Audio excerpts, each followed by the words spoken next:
Hey everyone, welcome to exam दोस्त my dear students. तो यार आज मेरे दिमाग में एक थॉट आया, सोचा आप लोगों से शेयर करूं। हम लोग देखो यार, अक्सर एक चीज़ सुनते रहते हैं ना कि हार्ड वर्क ऑलवेज सक्सीड्स, या हार्ड वर्क की ज़रूरत होती है सक्सेस के लिए।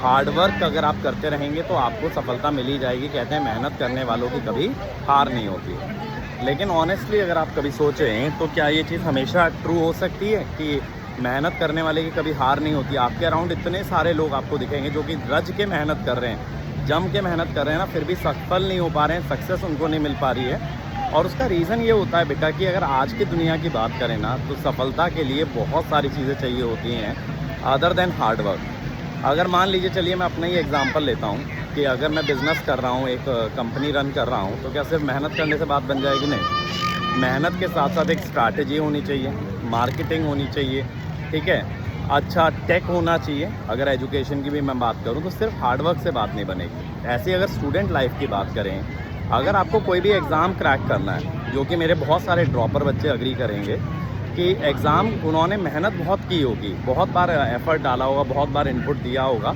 लेकिन फिर भी रिज़ल्ट उनके फेवर में नहीं आया, फिर भी बहुत सारी दिक्कतें उनको फेस हुई होंगी। और उसका रीज़न है कि सिर्फ हार्डवर्क करने से, या कोर्स कंप्लीट कर लेने से, या दिन रात लेक्चर्स देखने से, या फिर मैराथन सेशंस अटेंड कर लो कि 11-11 घंटे, 12 घंटे, 15 घंटे एट अ स्ट्रेच लगे पड़े हैं, पूरी प्लेलिस्ट निपटा दे रहे हैं 2 दिन 3 दिन के अंदर, उस चीज़ से नहीं बात बनती बेटा। उससे आपका स्किल बिल्ड नहीं होता कभी भी, उससे आपका नॉलेज लेवल बिल्डअप नहीं होता। आपको उसके अलावा भी बहुत चीज़ें चाहिए होती हैं, जैसे अपने इमोशंस पे कंट्रोल, जिसको हम एग्ज़ाम टेम्परामेंट के नाम से जानते हैं, कि आप अपने इमोशंस एग्ज़ाम के अंदर कंट्रोल कर पाएँ। आप डरे नहीं, ना ही तो ओवर एक्साइटेड हो जाएं, आप सिली मिस्टेक्स ना कर बैठें। इसके अलावा जब आप मेहनत कर रहे हैं तो ये चीज़ बहुत ज़रूरी होती है ना कि सही डायरेक्शन में मेहनत करनी है। जैसे मैं आपको अगर अपना एग्जांपल दूं, जब पता है मैंने गेट की तैयारी स्टार्ट की थी पहली बार अपने कॉलेज के अंदर, मैंने सिलेबस ही नहीं देखा। मैंने इलेक्ट्रिकल के पेपर के लिए सबसे पहला सब्जेक्ट जो तैयार किया वो था इलेक्ट्रॉनिक डिवाइसेस, जो कि इलेक्ट्रिकल में आता ही नहीं। इसमें अब मैंने 2 महीने बिता दिए। अब मेहनत तो मैंने बहुत की, लेकिन क्या उससे कुछ रिजल्ट निकलता? कुछ भी नहीं निकलता। द रीज़न इज़ कि वो सब्जेक्ट ही नहीं पूछा जाता, तो स्ट्रैटेजी गलत थी, डायरेक्शन गलत थी। तो इसीलिए अगर आप डायरेक्शन सही रखें तो डायरेक्शन बहुत इंपॉर्टेंट होती है। दूसरी चीज़ स्ट्रैटेजी, कि हमें लेक्चर्स भी कवर करने हैं, हमें प्रैक्टिस भी करनी है, फिर हमको टेस्ट भी देना है, ठीक है, हमें अपने डाउट्स भी क्लियर करने हैं, ये चीज़ें इंपॉर्टेंट होती हैं। तीसरी चीज़ होती है फीडबैक। जब भी हम तैयारी कर रहे हैं तो हम टेस्ट दे रहे हैं, टेस्ट के रिजल्ट से सीख रहे हैं कि कहाँ पे कमी रह गई, और उससे डीमोटिवेट होने की जगह ना एक मोटिवेशन लेकर के कि अब मुझे पता है कि मेरा फोकस एरिया क्या होने वाला है, उस पर फोकस करके और चीज़ों को इम्प्रूव कर रहे हैं। तो ये चीज़ भी बहुत इंपॉर्टेंट होती है। इसीलिए अगर आप सारे फैक्टर्स इनकलकेट करते हैं तभी आपको हार्डवर्क सक्सेस दिला सकता है, वरना अकेले सिर्फ मेहनत करते रहोगे ना, साल भर कई साल लगा दोगे किसी भी एग्ज़ाम में, अंत में आपको क्या लगेगा? आप उस एग्ज़ाम के लिए बने ही नहीं हो। ऐसा बहुत से बच्चों को फील आता होगा कि यार मैं केपेबल नहीं हूँ एग्ज़ाम क्रैक करने के, लेकिन मैं आपको सच्चाई बताऊँ, एग्ज़ाम क्रैक करने के लिए केपेबिलिटी से ज़्यादा, नॉलेज से ज़्यादा, टैलेंट से ज़्यादा सही माइंडसेट और सही डायरेक्शन और सही स्ट्रैटेजी की ज़रूरत होती है।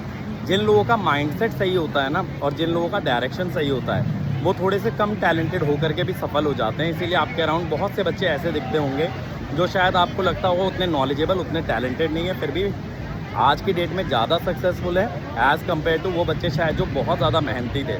अब इस पर कुछ बच्चे कमेंट करेंगे सर किस्मत भी चाहिए होती है। हाँ बेटा, लक का भी कुछ हद तक रोल होता है, लेकिन मैं मानता हूँ अगर आप सही चीज़ें कर रहे हैं लाइफ के अंदर, तो आज नहीं तो कल अपॉर्चुनिटी या लक आपको ज़रूर मिलेगा। लेकिन अगर आपकी डायरेक्शन ही गलत है या आपकी स्ट्रैटेजी गलत है, तो लक आकर के भी चला जाएगा, आप उस पर कैपिटलाइज कर नहीं पाओगे।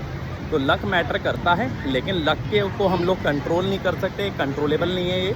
इसीलिए हमें बाकी चीज़ों पे फोकस करना चाहिए। वो चीज़ें सही रखेंगे, जब भी हमारा लक सही होगा या लक साथ देगा या अपॉर्चुनिटी आएगी, तो हम लोग उस पर कैपिटलाइज कर जाएंगे। तो ये चीज़ मुझे आप लोगों से शेयर करनी थी। अभी जैसा मैंने बताया था, मैं अपनी फैमिली के साथ ट्रिप पे आया हुआ हूँ, आप देख सकते हो पीछे, ठीक है। आज हम लोग जो है एक बीच घूम रहे हैं, एक आइलैंड घूमने आए हैं। और देखो यार, कल इस साल का लास्ट डे है, ठीक है, 31 दिसंबर है, जिसमें कि हमारा जो भी क्रिसमस ऑफ़र चल रहा है वो एक्सपायर कर जाएगा। तो उसके अंदर आपको 40% ऑफ मिल रहा है गेट के और एसएससी के सारे नए लाइव बैचेस पे यूजिंग द कोड YT40। और AJE के जो भी पुराने बैचेस हैं, जो रिकॉर्डेड कोर्सेज हैं, चाहे UPPSC पॉलीटेक्निक लेक्चरार हो गया, MP एग्ज़ाम्स का शक्ति बैच हो गया, सार्थक बैच हो गया एसएससी का, राजधानी शताब्दी बैच हो गया RRB के, इन सब पे 50% ऑफ है यूजिंग YT50। और जो भी लाइव कोर्सेज हैं, चाहे गेट की बात करें, चाहे AE की बात करें, हम लोग 12 जनवरी से स्टार्ट करेंगे। उस पर कल रात मिडनाइट तक, हैप्पी न्यू ईयर होने तक आपके पास 50% ऑफ है यूजिंग द कोड YT50। ठीक है, thank you everyone and a very happy new year in advance to all of you. Thank you.